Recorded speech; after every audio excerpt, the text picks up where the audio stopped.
50,000 సంపాదించే salaried person ఎవరైనా సరే ఒక 50 లక్షలు విలువ చేసే ఇల్లు కొనాలి అనుకున్నట్లయితే తన ప్లానింగ్ ఫైనాన్షియల్గా ఎలా ఉండాలంటారు? చూడండి విరాట్ గారు, ఇప్పుడు మనం హైదరాబాద్లో గేటెడ్ కమ్యూనిటీ అంటే 1 crore ఉంటుంది. అవును. సో మనకి డిస్టిక్ హెడ్ క్వార్టర్స్లో సుమారుగా 50 లక్షల్లో అపార్ట్మెంట్ కానీ ఇల్లు కానీ కొనుక్కునే అవకాశం ఉంది. 50,000 అంటే కామన్ మ్యాన్ 50,000 వచ్చే వ్యక్తి ఎలా కొనుక్కోవాలి? ఇప్పుడు జనరల్గా ఏమిటి, 2 రకాలు.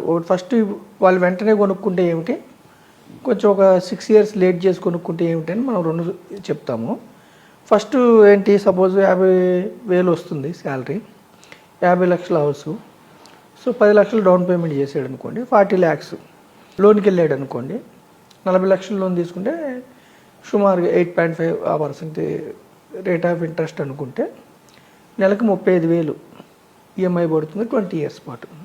అంటే 40 లక్షల లోన్కి అతను సుమారుగా 83 లక్షలు పే చేస్తారు. 40 లక్షలు లోన్ తీసుకుంటే ఇంకొక 43 లక్షలు ఎక్స్ట్రా పే చేస్తారు. అయితే ఇప్పుడు 50,000 కదా అతని శాలరీ, 35,000 కదా ఈఎంఐ, అంటే ఇంకా అతని దగ్గర ఎంత ఉంటుంది? కేవలం 15,000 ఉంటుంది. 15,000తో అతను లైఫ్ని లీడ్ చేయాలి.